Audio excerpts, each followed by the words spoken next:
as an interview I'm very excited about. Today we're speaking with Sonam Wangchuk, education reformer, innovator. For those of you who don't know him, Sonam Wangchuk is an Indian innovator whose work inspired the character of Phunksuk Wangru, played by Amir Khan in the movie Three Idiots, though I know Mr. Wangchuk hates that reference. Sonam is currently working on a new exciting project and is joining me today to talk about it. Mr. Wangchuk, pleasure to have you on the India Development Debate. Let's start with you telling us about your new passion project.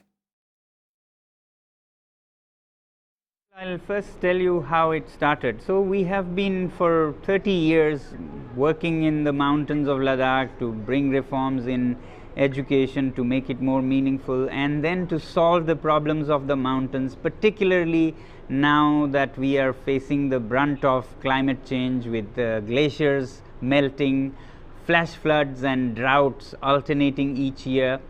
So we have been using greener sources of energy like solar energy. All our schools and buildings use only solar energy, burn no fossil fuels. Artificial baby glaciers are a great solution as it progresses towards the water issues. But at a certain point we thought that these are just small fixes if the world goes on with the business as usual. If the rest of the world doesn't change, some of us doing these things in the mountains will not change much for us or for the world. So therefore, a few months ago we thought of giving an SOS call to the world to change their behaviors, to change their lifestyles, because it is these lifestyles and behaviors in the big cities of the world like New Delhi, Mumbai, New York, London, Paris, that is causing all the calamities that we are facing. So therefore, we started on the 150th birth anniversary of Mahatma Gandhi, a movement called I Live Simply, because it was Gandhi who gave this call saying live simply so others may simply live, and we thought we should tell the world, please live simply in the big cities so we in the mountains may simply live. Now we wanted it to be a fun thing, not a very preachy serious thing, so we created it into a crowdfunding campaign where you don't actually give money, but you give pledges to change your behavior in the new year. New year is when you make resolutions and pledges, so we thought calling the world to pledge some behavior change so that they are not as damaging to the planet, not as much a part of the crime that is going on.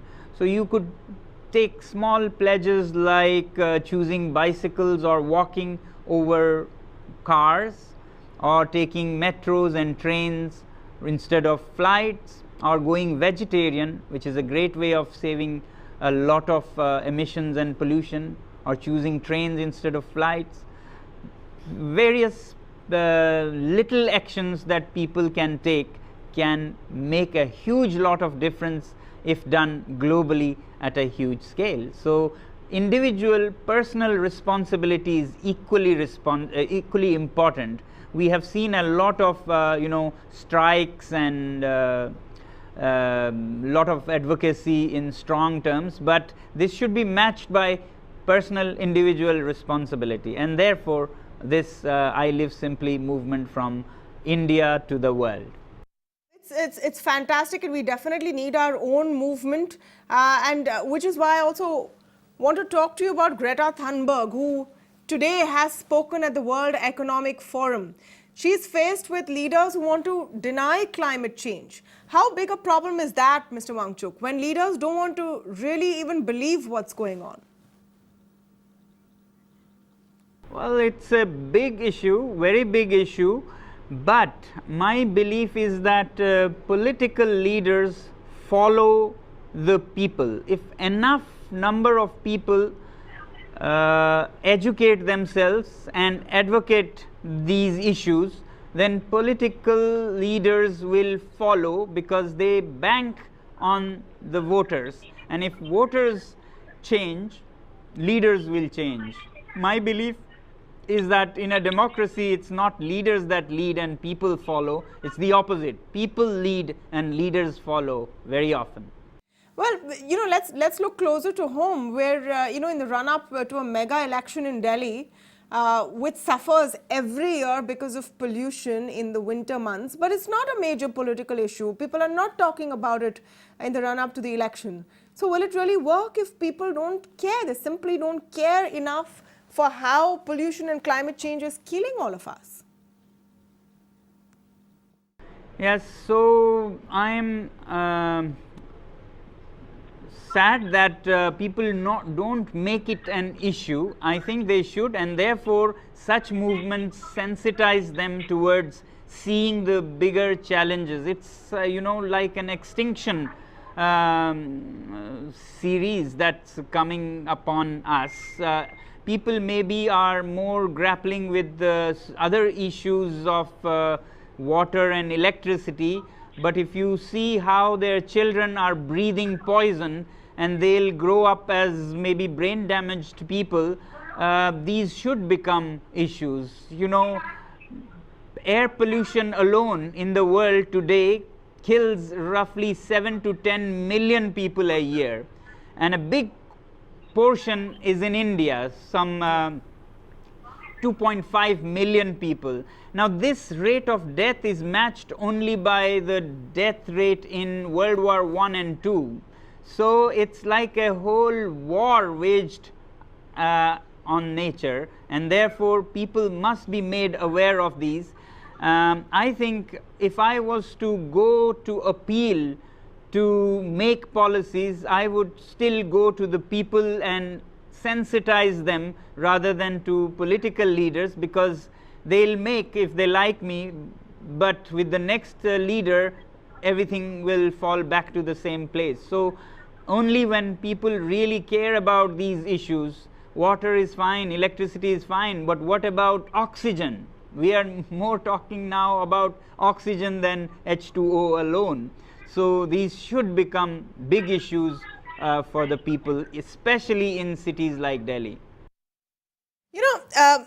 It's a very true concern, but the fact is, Mr. Wangchuk, in a poor country like ours, where there are so many basic issues, there's the issue of jobs, there's the issue of malnutrition. How low in the priority list will climate change be? Why do you think the Aam Aadmi will care about this issue? So exactly, India is a very strange mix of economies. Yeah? So we have maybe world's richest people in our metros, and we may have some of the world's poorest people in our villages. So this campaign is mostly geared towards the cities of the world, and therefore in our cities people are as polluting as any place else. So what we are trying to say is that you need not amass all the products and the wealth of the world. You could be helping, you could be saving on your own personal consumption and use that wealth to help others in rural areas to live a dignified life. So in terms of economics for urban India, I always say that the law of diminishing returns in economics says that when you get your first pair of shoes, you get so much satisfaction, 100% satisfaction. But if it is the second pair, the third pair, the fourth pair, it diminishes, and by the 21st pair for a rich man, the shoes don't give him any satisfaction. So we say that don't buy your 21st or 31st pair of shoes, stop it, and thereby stop all the pollution and emission involved.